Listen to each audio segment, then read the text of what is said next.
चंदनपुर गांव बहुत ही सुंदर और खुशहाल था। चारों ओर हरे भरे खेत, साफ नदियाँ और शांत माहौल था। गांव के लोग बेहद भोले और ईमानदार थे। कोई झगड़ा नहीं, कोई छल नहीं, सभी एक दूसरे की मदद करते थे। गांव के बाहर एक पुराना जंगल था और उसी जंगल के पास एक विशाल बरगद का पेड़ खड़ा था। लोग उस पेड़ से डरते थे क्योंकि उसके बारे में कई डरावनी बातें बहुत मशहूर। कहा जाता था कि उस बरगद के पेड़ के पर एक चुड़ैल रहती थी। उसका नाम चांदनी था।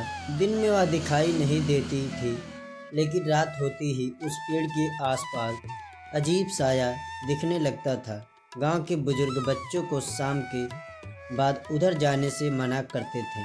कई लोगों ने वहां से रोने और हंसने की डरावनी आवाज़ें सुनी थी।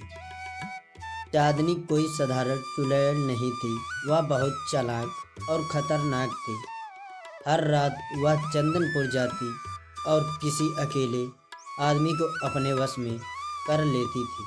मीठी बातें और सुंदर रूप से वह लोगों को बहकाती और फिर उन्हें बरगद के पेड़ के पास ले जाकर मार डालती थी। सुबह होते ही लाशें गायब हो जाती थी और गांव में डर का माहौल फैल जाता था। धीरे धीरे गांव से लोग गायब होने लगे। कोई लकड़ी लेने गया और कोई खेत से लौटते समय लापता हो गया।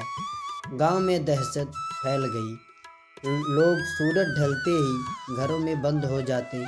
पंचायत बैठी, लेकिन कोई हल नहीं निकल पाया और सबको लगता था कि यह सब बरगद के पेड़ की वजह से हो रहा है, पर कोई सच जानने की हिम्मत नहीं करता था। इसी गांव में एक मेहनती किसान रहता था जिसका नाम मोहन था। वह बहादुर और बहुत समझदार इंसान था। उसे अपने गांव से बहुत प्यार था। जब उसके एक दोस्त के गायब होने की खबर आई तो मोहन ने तय किया कि वह इस रहस्य से पर्दा उठाएगा। उसने ठान लिया कि चाहे जो हो जाए वह सच्चाई जानकर ही रहेगा। एक रात मोहन अकेले बरगद के पेड़ के पास पहुंचा और उसके हाथ में मशाल थी और दिल में डर, लेकिन हौसला उससे भी बहुत बड़ा था। अचानक ठंडी हवा चलने लगी और पेड़ के नीचे से चांदनी प्रकट हुई। उसकी आंखें लाल थी और आवाज़ बहुत मीठी थी।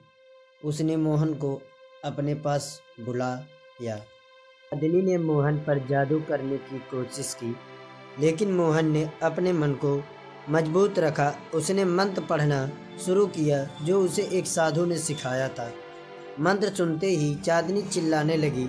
उसका सुंदर रूप डरावना बन गया। बरगद का पेड़ हिलने लगा और चारों ओर अंधेरा सा छा गया। मोहन ने पूरी ताकत से मंत्र पढ़े। अचानक तेज रोशनी हुई। चांदनी धुएं में बदल गई। बरगद का पेड़ सूखकर गिर पड़ा। जंगल में शांति छा गई। चुड़ैल का अंत हो चुका था। मोहन बेहोश हो गया, लेकिन सुबह गांव वालों ने उसे सुरक्षित पाया। जब लोगों को सच्चाई पता चली तो उन्होंने मोहन को अपना नायक माना। अब कोई डरता नहीं था। लोग फिर से खुशी से जीने लगे। रात में बच्चे भी बेखौफ घूमने लगे। बरगद के पेड़ की जगह अब खुला मैदान था। चंदनपुर फिर से वही खुशहाल गांव बन गया था। मोहन की बहादुरी की कहानी पीढ़ियों तक सुनाई गई। लोगों ने सीखा कि डर से भागने के बजाय उसका सामना करना चाहिए। चंदनपुर में अब शांति थी, लेकिन बरगद और चांदनी की कहानी आज भी लोगों को सावधान करती है कि बुराई चाहे कितनी भी ताकतवर हो, अच्छाई से हरदम हार जाती है।